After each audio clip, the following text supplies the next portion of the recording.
गुरुदेव भगवान की जय। प्यारे कृष्ण कन्हैया लाल की जय। श्री शिव महापुराण दूसरा अध्याय, शिव महिमा और शिव महापुराण का वर्णन। श्री सूत जी बोले, हे मुनीश्वरों, आप लोगों ने समस्त लोगों के कल्याण के लिए जो उत्तम प्रश्न किया है उसे सुनकर मुझे परम सुख प्राप्त हुआ है। कलियुग वास्तव में पापों का मूल स्रोत है, अतः कलिकाल के पापमय प्रभाव से प्राणियों को मुक्त होने का उपाय जानना आवश्यक है। हे ऋषीश्वरों, कलियुग से उदय हुए पापों को नष्ट करने के लिए प्राणियों को शिवजी भगवान की शरण ग्रहण करनी चाहिए। भगवान शिव समस्त देवताओं में श्रेष्ठ और महान फलों को देने वाले हैं। शिव महिमा जानने के लिए शिव महापुराण समस्त ग्रंथों में श्रेष्ठ महापुराण है। इस महापुराण में समस्त वेदों और शास्त्रों का सार है। महामुनि भगवान वेदव्यास ने इस महापुराण की रचना की है। इस महापुराण के पढ़ने सुनने आदि से जो फल प्राणी को प्राप्त होता है उसका वर्णन करना कठिन है।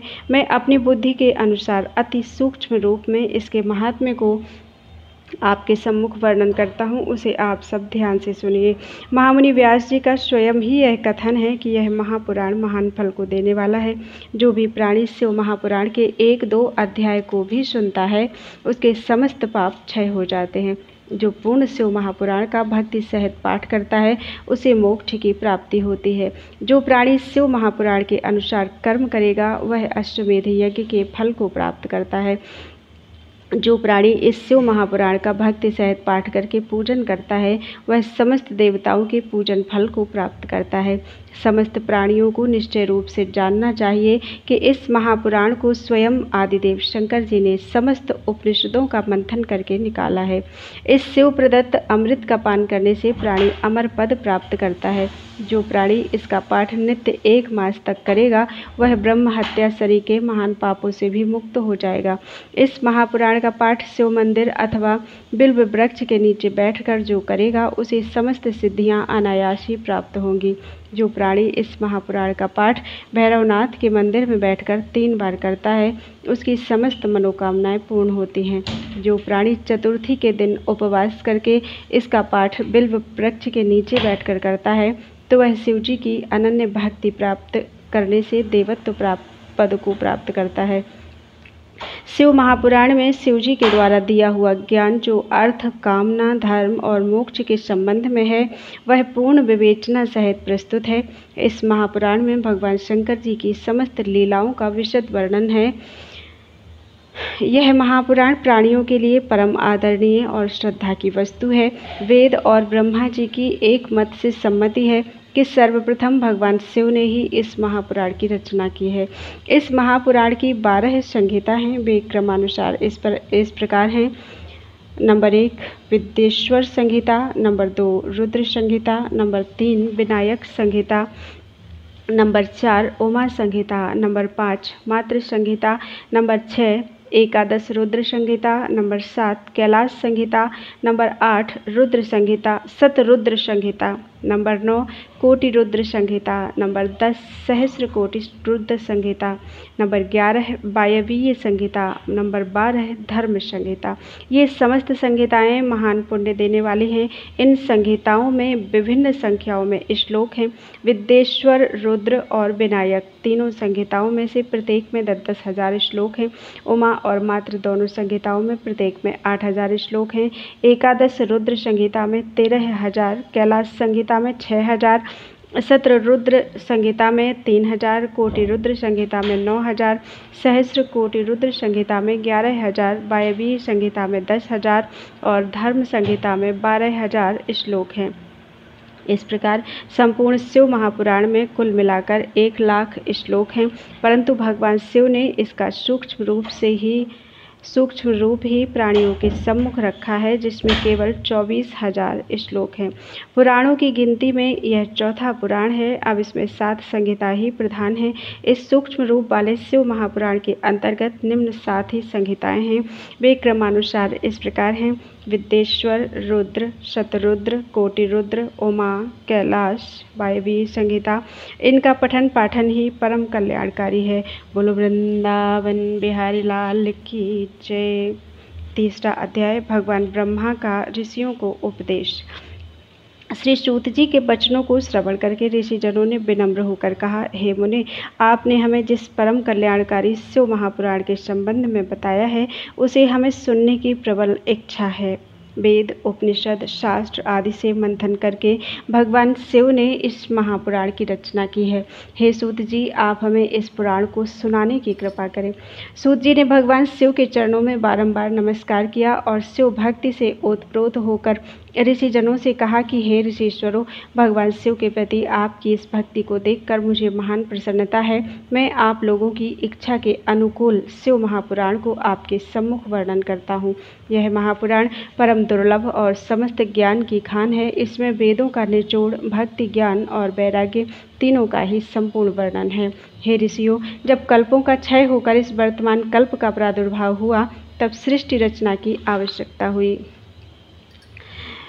उस समय सृष्टि रचनाकारी को प्रारंभ करने वाले छहों कर्मों के करने वाले परम उत्तम वंशी मुनिजनों में इस बात पर मतभेद हुआ कि सबसे परे है अथवा नहीं। आपस में जब वे किसी भी निर्णय पर नहीं पहुंच सके तो लोग मिलकर इसका निपटारा कराने के लिए भगवान ब्रह्मा जी के पास गए। उनकी बातों को ध्यान से सुनने के बाद ब्रह्मा जी ने कहा, जो सबसे प्रथम स्वयं ही उत्पन्न हुआ है, जिसमें मन, वाणी आदि की गति भी नहीं है और जिससे ही ब्रह्मा, विष्णु, रुद्र, इंद्र इत्यादि महाभूत तथा इंद्रियां इत्यादि युक्त समस्त सृष्टि की रचना हुई है, वही सबसे परे है। जिसे सबसे परे कहते हैं वे ही भगवान शिव हैं। भगवान शिव परम भक्ति से ही दृष्टिगत होते हैं। उनके दर्शनों को समस्त देवता सदैव लालायित रहते हैं। वे ही संसार के प्राण हैं। शिव भगवान की भक्ति से ही उनके प्रसाद की प्राप्ति होती है। हे मुनियों, जिस प्रकार बीज से वृक्ष और वृक्ष से बीज प्राप्त होता है, उसी प्रकार आप उनकी महिमा को जानें। आप भगवान शिव को प्रसन्न करने के लिए सहस्र वर्ष तक दीर्घा यज्ञ करें। इस यज्ञ के करने से आप पर शिव जी की कृपा होगी। आपके प्रश्न का उत्तर प्राप्त होगा। आपको साध्य और साधन का अमोघ ज्ञान प्राप्त होगा। ब्रह्मा जी के वचन सुनकर मुनिजनों ने कहा, हे पितामह, आप कृपा करके हमें साध्य और साधन का ज्ञान कराएं। तब ब्रह्मा जी बोले, इस श्लोक में साध्य शिवपद और साधन शिव चरणों की उपासना है। शिवोपासना को साधन बनाने वाले साधक को चाहिए कि वह सर्वथा निष्प्रह रहे। इस प्रकार शिव चरणों की उपासना करने वाला शीघ्र ही शिव भक्ति प्राप्त करता है। भगवान शिव प्राणी को उसकी साधना के अनुसार फल देते हैं। इस साधना के संबंध में भगवान शिव का भी अपना निर्देश है। उसके अनुसार कानों से सुनना, मुख से कहना और मन से मनन करते रहना, तीनों ही क्रिया साधन हैं। देवाधिदेव महादेव परम कीर्ति वाले हैं। वे सदैव श्रवण करने, वर्णन करने तथा मनन करने योग्य हैं। अतः साधक को चाहिए कि वह शिव भक्ति में लीन होकर सदैव उनका ही कीर्तन करे, महिमा श्रवण करे और मन में उनके चरण कमलों का ध्यान धारण करता रहे। इस श्रेष्ठ साधना द्वारा ही प्राणी अपने साध्य शिव चरणों को प्राप्त कर सकता है। शिव चरण प्राप्त करने के पश्चात प्राणी को किसी वस्तु की चाह नहीं रहती है। इससे समस्त फल स्वतः ही प्राप्त होते रहते हैं। बुद्धिमान जन पहले गुरुमुख से शिव महिमा को श्रवण करते हैं, फिर गुरुमुख से सुनी शिव महिमा को स्वयं अपने मुख से अन्य प्राणियों को श्रवण कराते हैं। तत्पश्चात वे शिव भक्ति को हृदय में धारण करके शिव प्रसाद को प्राप्त करते हैं। यह संभव है कि ऐसा करने में प्रारंभ में उनको कुछ क्लेश का अनुभव हो, परंतु यह नितांत सत्य है कि अंत में उनको महान आनंद ही प्राप्त होता है। उनका सर्वदा कल्याण होता है। बोलो वृंदावन बिहारी लाल की जय। चौथा अध्याय महर्षि वेदव्यास तथा सनत कुमार संवाद। यह सुनकर मुनियों ने पूछा, हे ब्रह्मा जी, श्रवण और मनन क्या है और कीर्तन कैसे होता है? ब्रह्मा जी बोले, ईश्वर के रूप, गुण, नाम और उनकी लीलाओं में अपने पूजन और जाप से रुचि बढ़ाना और सदैव अपने मन को उनके चरणों में रखना ही मनन है। देवाधिदेव महादेव अथवा शिव नाम का निरंतर जाप करना कीर्तन है तथा शिव भक्ति संबंधी शब्दों को कान से सुनना और उन्हें अपने चित्त में स्थिर करना श्रवण है। सत्संग में बैठकर भगवान शिव की लीला का श्रवण और कीर्तन कर ले, तब उसका मनन करे तो वह सर्वोत्तम है। उससे आत्मा पवित्र होती है। श्री सूत जी बोले, हे मुनीश्वरों, मैं एक प्राचीन इतिहास आपको सुनाता हूँ, सावधानी से सुनिए। एक समय सरस्वती के तट पर मेरे गुरु भगवान वेद व्यास जी तप कर रहे थे तो सनत कुमार जी ने आकर उनसे पूछा, हे भगवान, शिव जी तो प्रत्यक्ष रूप से सबके सहायक हैं, फिर आप तप क्यों कर रहे हैं? व्यास जी ने कहा, मुक्ति के लिए। तब सनत कुमार जी बोले, मुझे भी ऐसा ही भ्रम हुआ है। मंदराचल पर जाकर तप करने लगा, परंतु जब शिवजी की आज्ञा से नंदिकेश्वर ने मेरे पास आकर मुझे बताया कि शिवजी के श्रवण कीर्तन और मनन से ही मुक्ति प्राप्त हो जाती है, तब मेरा भ्रम दूर हो गया। अतः हे ब्राह्मण, आप भी ऐसा ही करो। यह कहकर सनत कुमार चले गए।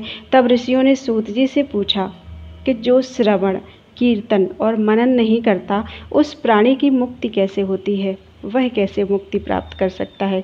हे मुने, कृपा करके आप हमें उस रहस्य को बतावें, ताकि उससे उन अज्ञानियों को भी मोक्ष प्राप्त हो सके जो ऐसा करने में समर्थ नहीं है।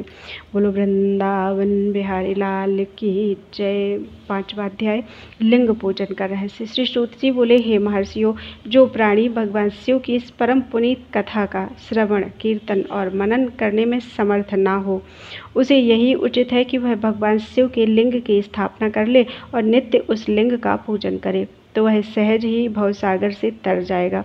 तब मुनियों ने पूछा, सो कैसे? इस प्रकार समस्त देवताओं का पूजन कैसे संभव है और लिंगेश्वर के द्वारा शिव पूजन कैसे संभव है? श्री सूत जी बोले, हे ऋषिश्वरों, इस भेद को स्वयं महादेव जी ने प्रकट किया। मैंने अपने गुरु महर्षि वेद व्यास जी से यही सुना है कि शिव जी का एक रूप निष्कल है, क्योंकि भगवान शिव समस्त कलाओं से युक्त हैं। इस कारण उनका साकार बेर स्वरूप भी हो जाता है और साकार और निराकार स्वरूप के कारण ही वे ब्रह्म संज्ञक भी हैं। यही कारण है कि उनके दोनों स्वरूप पूजे जाते हैं। अन्य देवताओं में यह तत्व नहीं है, इसी से वे निष्कल रूप में नहीं पूजे जाते। यह ब्रह्म पद केवल शंकर जी को प्राप्त है। वेदांत सार ओम के प्रणव के लिए भी श्री सनत कुमार जी ने नंदिकेश्वर जी से प्रश्न किया था। उन्होंने उत्तर में कहा, केवल शिव जी ही इस प्रकार पूजन के अधिकारी हैं। कलायुक्त सदाशिव का बेर पूजन लोक सम्मत है और वेदों ने इसकी आज्ञा दी है।